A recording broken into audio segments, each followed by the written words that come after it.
উনি যদি এদেশে বহুদলীয় গণতন্ত্রের উন্মোচন না করতেন তাহলে ওই ফ্যাসিস্ট শেখ হাসিনা বাংলাদেশে আসতে পারতেন না, তার বাংলাদেশে আসার কোনো অধিকার থাকতো না। আজকের অনুষ্ঠানের প্রধান অতিথি দেশের বিশিষ্ট বুদ্ধিজীবী, ঢাকা বিশ্ববিদ্যালয়ের সাবেক ভাইস চ্যান্সেলর, ইউজিসির অন্যতম সাবেক সদস্য, সাবেক ইউজিসির সাবেক চেয়ারম্যান, সাবেক রাষ্ট্রদূত, আমরা তাকে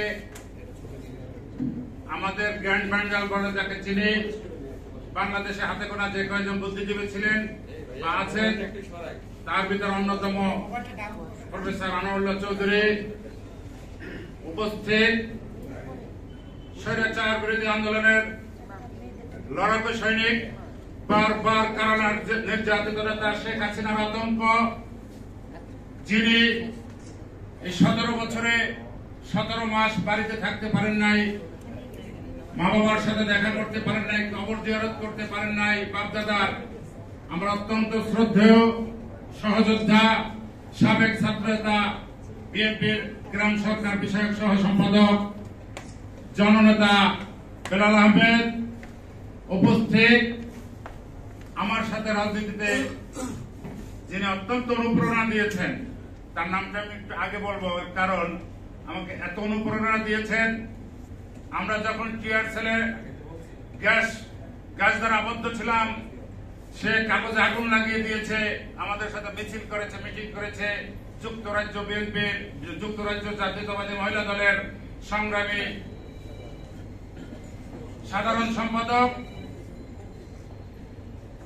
জননেত্রী অঞ্জনা আলম উপস্থিত।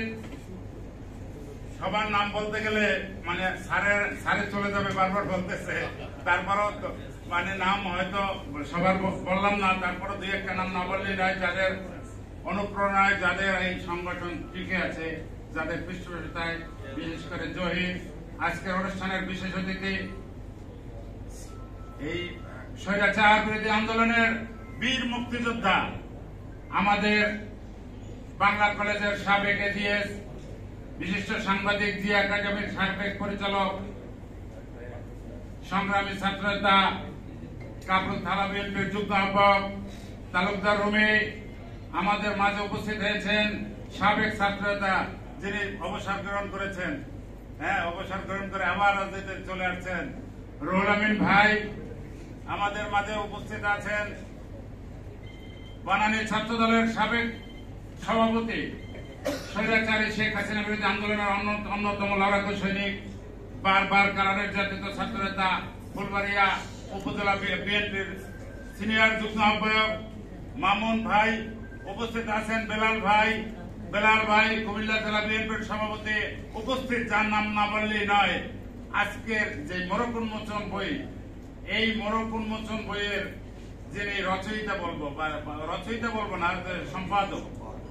সম্পাদক বলবো, আমার অত্যন্ত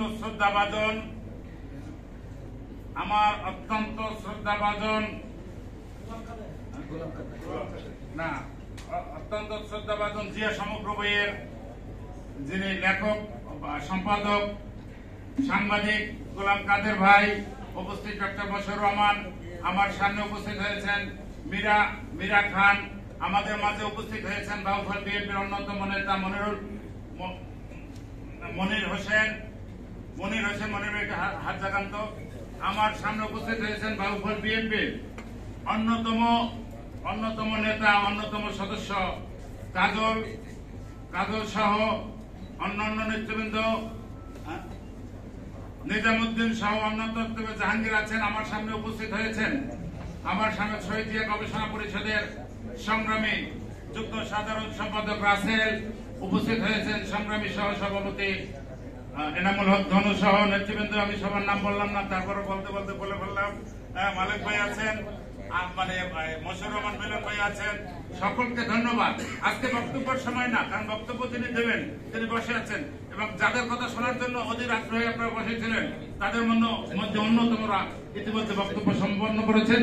জিয়া রহমান একটা রাষ্ট্র কাঠামোর অধিনায়ক কিনা, জিয়া রহমান বাংলাদেশের সম্পদ, উপমহাদেশের সম্পদ, শহীদ জিয়ার জন্ম না হলে আজকে স্পষ্ট ভাষায় বলতে চাই, যারা বাংলাদেশের যারা আমাদের স্বাধীনতা যুদ্ধের যে ইতিহাস বিকৃত করছেন তাদের উদ্দেশ্যে বলতে চাই, প্রিয় সাংবাদিক ভাইয়েরা, আপনারা জানেন শহীদ রাষ্ট্রপতি জিয়াউর রহমান শুধু স্বাধীনতার ঘোষণাই করেননি, উনি স্বাধীনতার যুদ্ধে অংশগ্রহণ করেছেন, জেড ফোর্সের অধিনায়ক ছিলেন। উনি যখন দেশের সাধারণ জনগণ যখন দিক বিদিক নেতৃত্ব শূন্যতায় ভুগছে, তখন শহীদ রাষ্ট্রপতি জিয়াউর রহমান কালুরঘাট বেতার কেন্দ্র থেকে স্বাধীনতার ঘোষণা দিয়েছিলেন। সেই স্বাধীনতার ঘোষণার মাধ্যমে বাংলাদেশের স্বাধীনতার যুদ্ধ সুসংগঠিত হয়েছিল। বন্ধুরা, জনাব আনিসুর রহমানের জানাবো এই বক্তৃতার পর আমার বক্তৃতা শুনে আপনাদের আগ্রহ থাকছে না। যাই হোক, আবার যখন বলতে হবে দু চারটি কথা বলি। প্রথমেই আজকের অনুষ্ঠানে সম্মানিত সভাপতি জনাব আনিসুর রহমান, মঞ্চের বরিষ্ঠ বিশেষ অতিথিবৃন্দ এবং উপস্থিত আমার সাথে বরিষ্ঠ সুধীমণ্ডলী, ইসলাম আলাইকুম।